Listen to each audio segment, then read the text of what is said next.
What's up, summoners? King Blair here. Today, we're going to be talking about the custom group summon banner that is coming to you this upcoming week and what my suggestions are for the heroes that you should pull depending on where you are in the game. So, as far as to how the video will play out, is first we'll actually talk about the custom group summon. How does it work? What you can expect from it? What heroes are included and which ones are not? Because there's actually a lot of really important heroes that are not actually included that you may want to know that are not going to be included.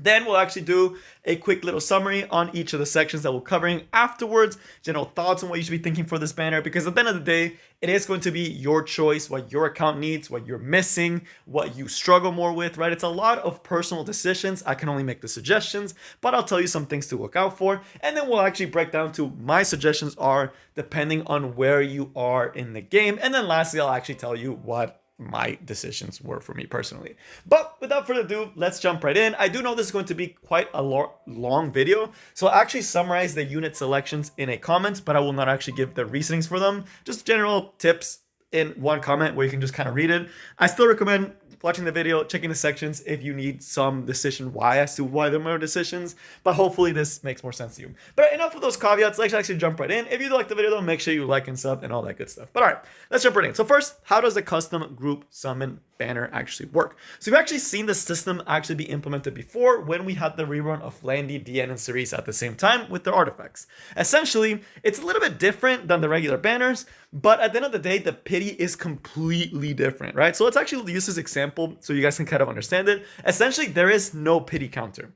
The way that you actually get pity is by building up these coins. The way you get the coins is you get 1 coin for every summon that you spend on the custom group summon rate. You get a coin, right? And you can take that into the coin shop, and the coin shop will have the heroes and the artifacts, and the heroes are usually 120 coins, which is essentially as much as you would use for pity. The cool thing about this banner and why this banner is amazing, not only because you get the 3 heroes that you've been wanting for a very long time, it's the fact that on your way to pity, right? If you pull, let's say in the 120 summons that you do to get to the quote-unquote pity for the coins, let's say you pull 5 Destinas, 4 Lunas, and like 3 Vivians, right? Like your 3 selection, you pull 5 of each artifact. You got super dummy lucky, right? On your way to 120.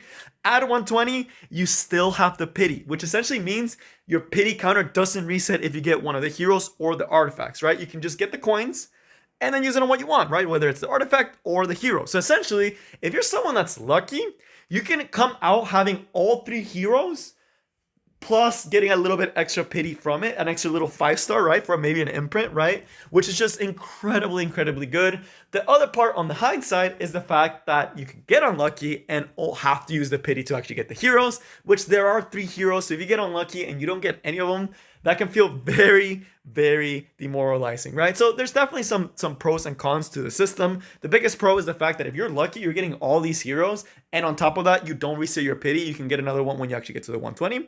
On the bad side is you may end up only getting one of the heroes, and it may not even be your favorite one, right? Because there's three selections that you could potentially pull, or you could pull all the Stinas and not pull anything else, right? So it really just depends. So it's important to note, right? Now, on the heroes that are not included, it's anything that wasn't released within the 6 months. And for limited heroes, for collab heroes, they're not included, right? So this means that Rem is not included, Amelia is not included, Rimuru is not included, Milim's not included, Dizzy's not included, right? All these collab heroes are not going to be included in this group summon. And for the other heroes like Landy, Dien, Samurai Seria, right? Or Landy, right? So Landy, the end, all these other heroes that have gotten a rerun will be on here. The heroes that did not, so Samurai Seria is not going to be on here. And I need to make that correction because I almost said she was going to be. Samurai Seria will not be on here because she's a limited hero who has not had a rerun, right? But Landy will be here, Dien will be here, Cerise will be here, right? Samurai Seria will be here, Berito Tenebria will be here, right? So those heroes are here, but Samurai Seria, I think, is the only one I can think of off the top of my head that's a limited hero that has not gotten a rerun yet, right? Which kind of sucks. If you really wanted Samurai Seria and her artifact, you actually can't get it because Samurai Seria has not actually had a rerun yet.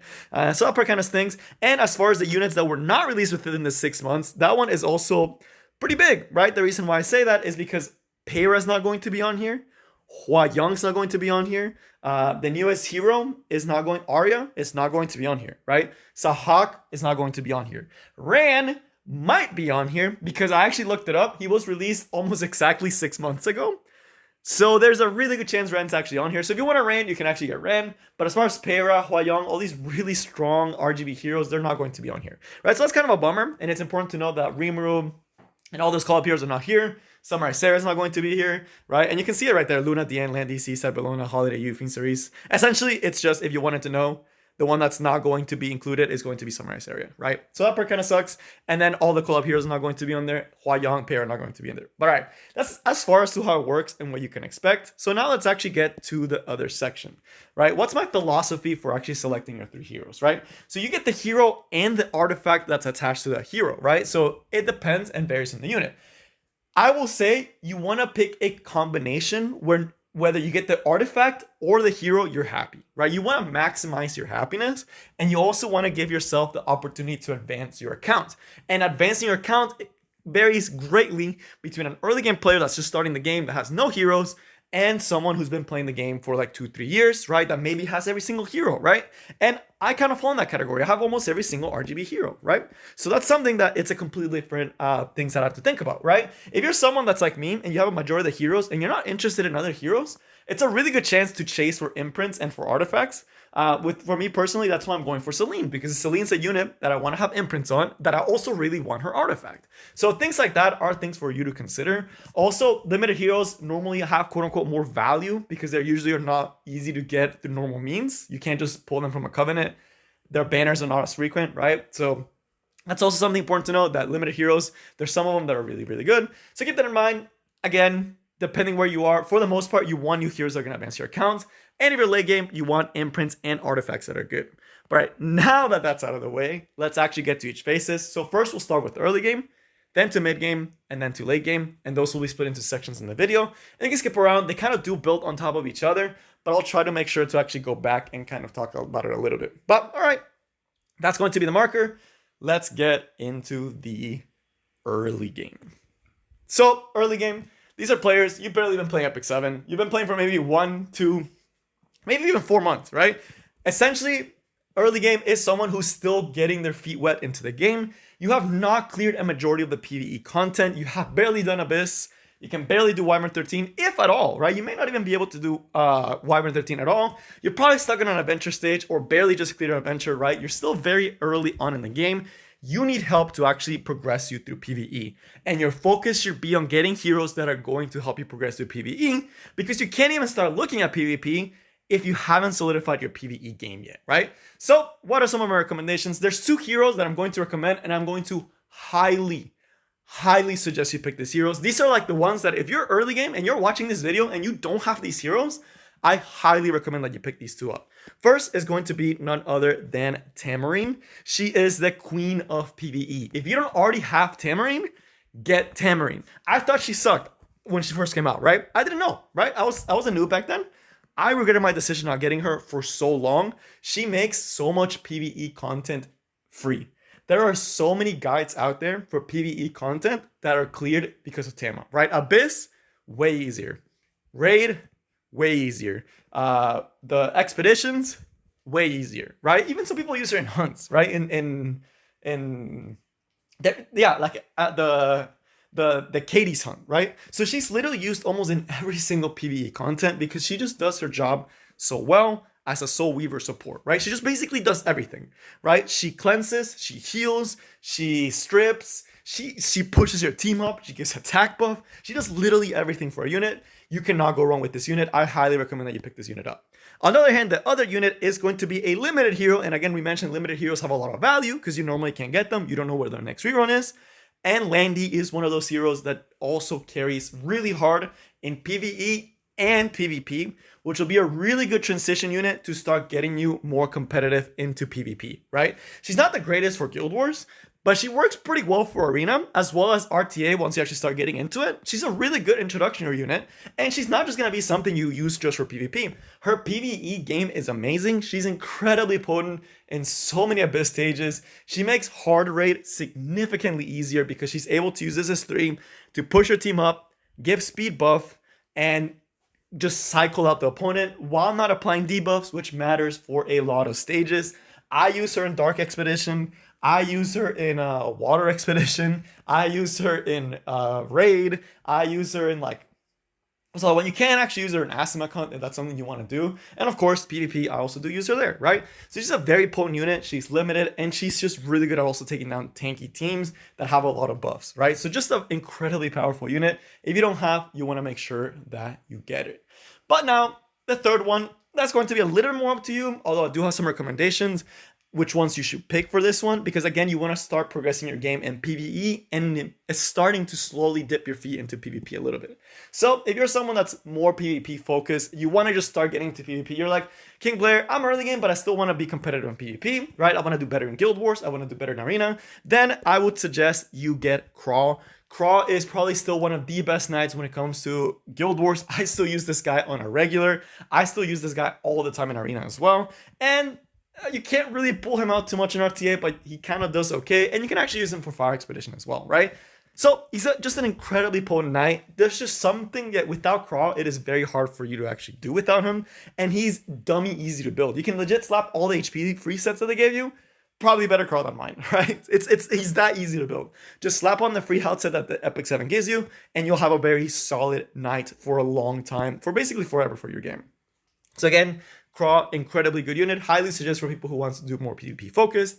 The other unit is for people that want to continue in that PvE game mode mindset, and that is going to be none other than Iseria. Why is Iseria important? Because of Tamarine, right? If you don't have Tamarine, Iseria does go down in value. So if you're going for Iseria, you have to be going for Tamarine. But if you have these two together, they make so much content in Abyss easy. They make Earth Expedition easy. And they make like here and there other content, like for example, the Advent side story that's going to be coming out. They tend to do pretty well there as well, right? So again, Iseria is going to be primarily PvE and has to be paired with Tama to really get the value of this unit. So just remember, if you're going for this unit, make sure you're also getting Tamarine. And then for the other one, for players that also want to have a little bit of PvP in the future, but want something that can help them with adventure, our recommendation is going to be Violet. He may be a little bit harder to build because the Abyss sets, while they are lifesteal, and that is what you would put as those lifesteal Abyss sets, they're not the best sets for him, but I can guarantee you he's going to make your adventuring life so much easier. I use this guy all through Adventure 3, even now. Granted, I have other units that could clear the content, but Violet does a very good job of advancing your adventure game mode. Really good Arena, really good Guild Wars, really good PvP overall. And as far as PvE goes, he can actually be used for slow Banshee. Once you're getting your feet wet into Banshee, that's something you want to start doing. It's not as easy to do right away, but he definitely can help clear Banshee for you, as well as just decent in Katie's Hunt because he can actually function there. So he still has some PvE uses and some PvP uses, but it's going to be a little bit harder to build if you do end up going for Violet. And then the honorable mentions for this one, these are the heroes. If you're not satisfied with everything I've just told you, these are other really good ones that you can pick up as well. Rowana, really good counter unit to a lot of dual attack. It's something you're going to be using for a long time, but also one of the best PvE Soul Weavers for autoing a lot of content, right? There's some content that with Rowana, it's significantly easier, right? Like things like Raid, you can auto hard Raid mode if you have Rowana, right? She's that strong. She's very annoying, she's very bulky, and in PvE, she just keeps your team alive and stops the enemy from dual attacking. So, if you want something more supportive for PvE, Rowana is definitely a very solid pickup that can also transition a little bit into PvP later on. But that is going to finalize our early game section. Again, Landy and Tamarine, I cannot stress how important these two units are. These are my highest recommendations. The third one, it is completely up to you. Again, I mentioned my suggestions, but it's up to you to take which one you want. But now that is going to move us into the mid-game players. So for mid-game players, you're kind of finalizing a lot of content. You're starting to really get into PvP and you're not 100% sure which way you should go. So your primary focus is actually going to be to finalize the teams and the content that you're struggling for and start focusing on the PvP units that are going to help you for the rest of the game, right? So again, it's very important that you still finish your PvE teams. If you're still struggling with some Abyss stages, some Raid stages, it is important that you pick up certain heroes first, right? Because you need to clear the PvE content first before you can actually do PvP, right? If you're not clearing PvE content first, and you're trying to get into PvP, you're gonna get smacked, right? If you're still farming like Wyvern like 12, if you're still not, I can't do Banshee and all this stuff, you're gonna get smacked, right? If you haven't cleared Abyss and gotten all those gears and goodies, right? It's important that you do PvE, because it's going to transition to PvP a lot easier. It's going to make your life a lot easier. But you also need the PvP units that are going to help you do well in Arena and in Guild Wars and slowly start transitioning you into RTA, right? So that's kind of the mid-game phase. So as far as heroes that I recommend, I kind of talked about these in the early game section, but these are heroes that if you don't already have, you should absolutely be getting. Craw is going to be one of them. Why? He's a GVG legend unit. I still use him all the time for GVG. If you want more on him, go back to the earlier section, see my discussion on Craw, but he's a unit you really want for Guild Wars. It's just he does too much and he can tank Violet like a boss. And Rimuru as well, which is very common in Guild Wars and in Arena. He just tanks it and he's easy to build, right? The other unit that if you don't already have, you're going to be getting is going to be Landy. Again, same reasoning as the early game players. She's amazing in PvE. She's incredible in PvP, right? Again, go into that previous section. And the other one that I'm also going to mention that if you haven't already gotten is going to be none other than Tamarine, right? Because if you're still struggling with Abyss and all those other stages and expeditions, Tamarine is going to make your life so much easier, right? So those three heroes are the three heroes that if you don't already have, I would highly suggest and encourage you to get them, right? They're going to advance your game a lot more. They're going to help you finalize that PvE, right? But now let's say you're done with PvE, right? You're a mid-game player that's done with PvE.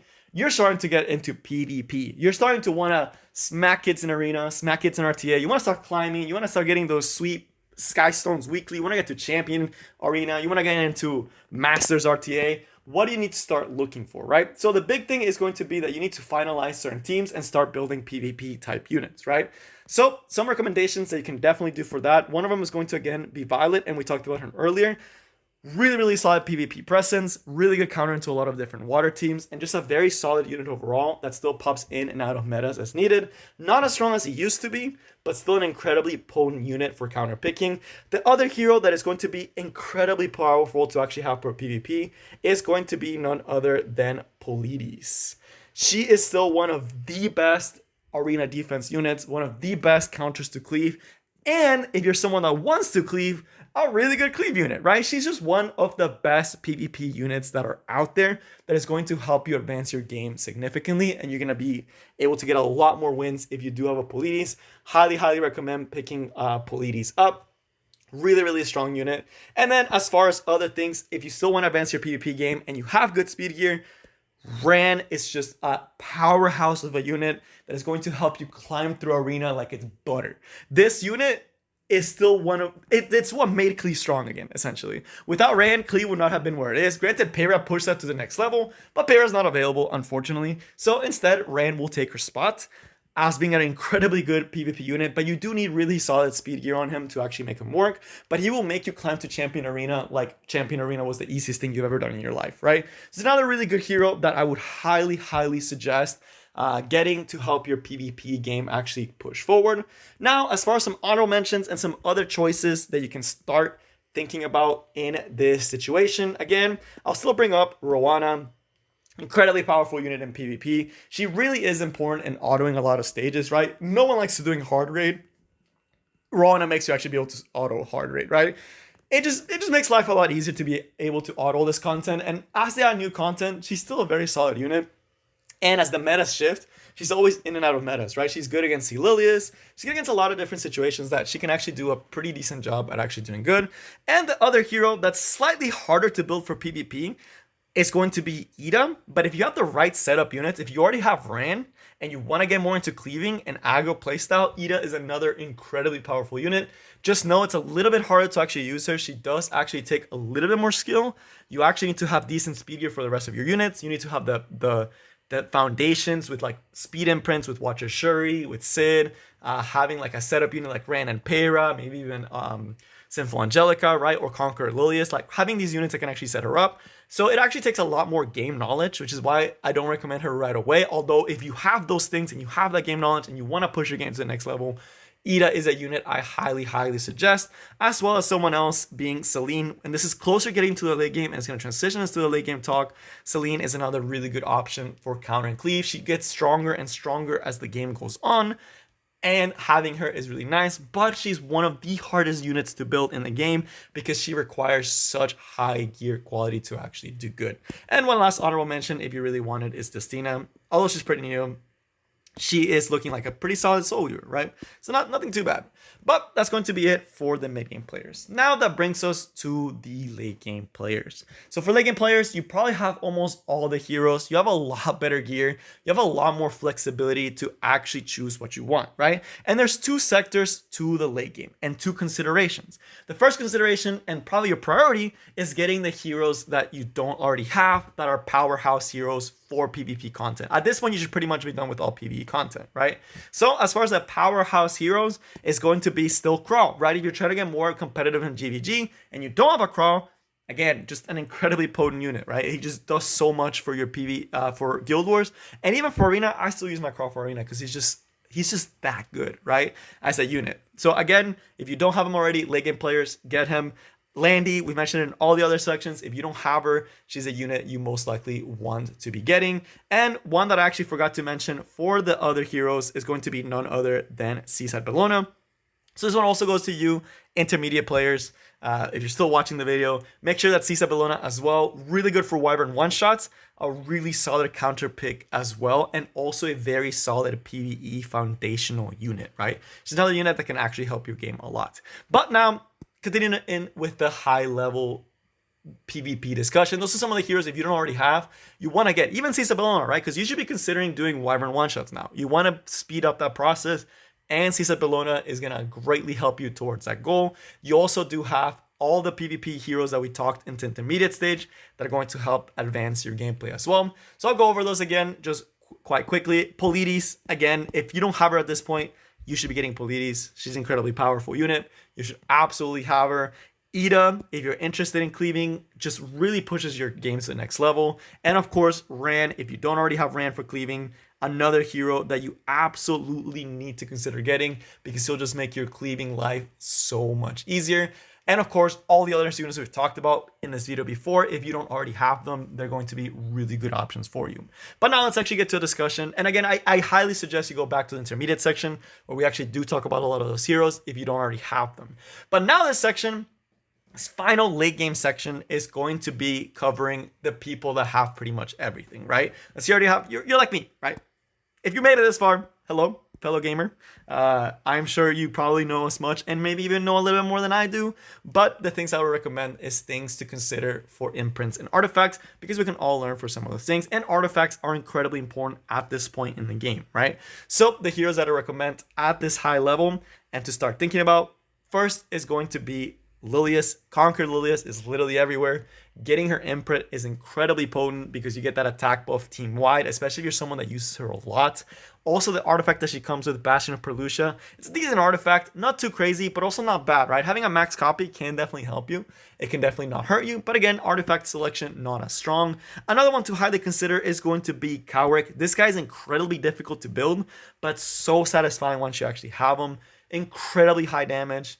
Amazing artifact with Blackhand of the Goddess. As more mages come out, it just gets stronger, right? And just a powerhouse unit that can counter a lot of units in RTA and just do dummy good damage.